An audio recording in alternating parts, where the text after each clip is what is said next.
guys. I hope you had a good weekend.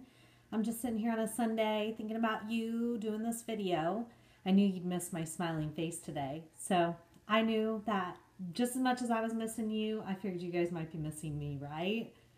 Yeah, let's just say yes. Okay, so 2 things I need you to do today for me. One being, I want you to do some bell work, as always. And 2, I want you to put together a little project for me. This project is not going to be huge. It should be done by the end of the hour, okay? No homework tonight. All right, so what I want you to do is for bell work, is I want you to go onto Canvas and I want you to look up the question. Now, the question is on there about symbolism. What does it represent? Well, a lot of times when we're reading something, an object might mean more than it really is seen on the page, basically. So I want you to kind of think about it a little bit more. For instance, like an eagle. An eagle is a bird, right? So a lot of times if we read about an eagle, we just think about it as a bird. But an eagle in America also represents freedom. So an author might put an eagle into their writing to represent that freedom. Let's talk about one other thing. For instance, like a wedding ring, for instance. A wedding ring can mean a lot of different things. A wedding ring can mean a love. It can mean a commitment. It can mean a union between 2 people. So sometimes an object can actually represent more than what you're actually seeing, okay, or hearing about or reading about. Today we're going to talk about in our bell work, its question is about a rose bush in front of a jail. Seems a lot of place for me, doesn't it for you? I mean, a rose bush seems so beautiful. In a jail, not so much, okay? So I want you to kind of read into that a little bit. What could it mean? What could it symbolize? I know we haven't done our reading yet, so this is just predicting. It's just your opinion of what you think it could mean, all right?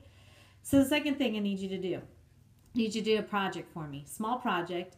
It has to do with the public shaming we've been talking about. We've been agreeing, disagreeing with it, kind of saying, well, maybe it's okay if they do something really bad, but maybe not so much if they do something that's kind of small.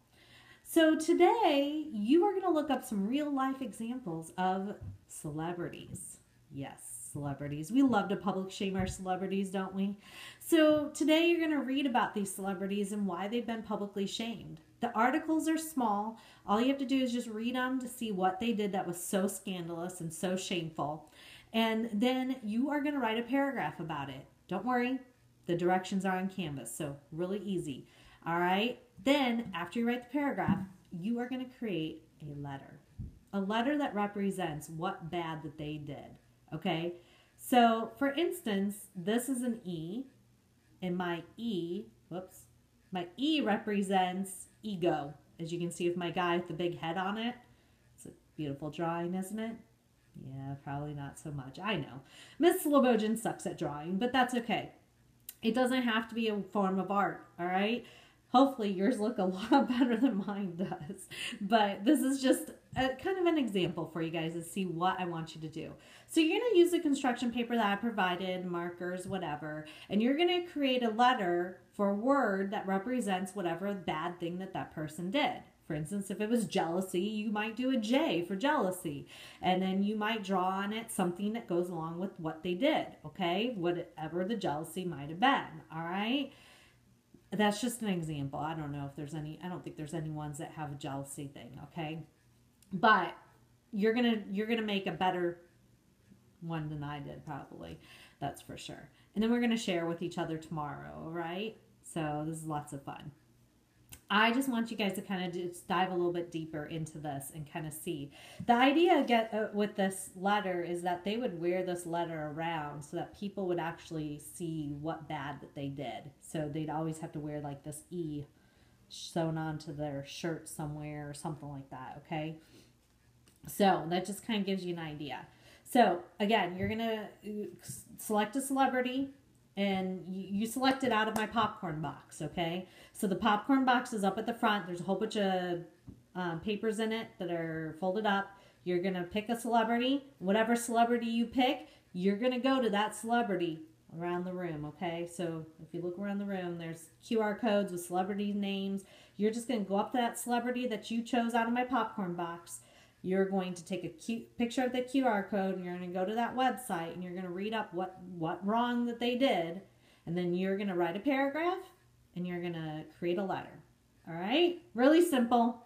Shouldn't take you the whole class period to do, all right? So be working on it, be getting it done, turning it in today. It is due today. You need to turn it in by the end of class. All right? So I can't wait to see you guys again tomorrow. All right? I know you're missing me. I know it's sad. It's okay. I will be back tomorrow. All right? So have a good rest of the day. Bye, guys.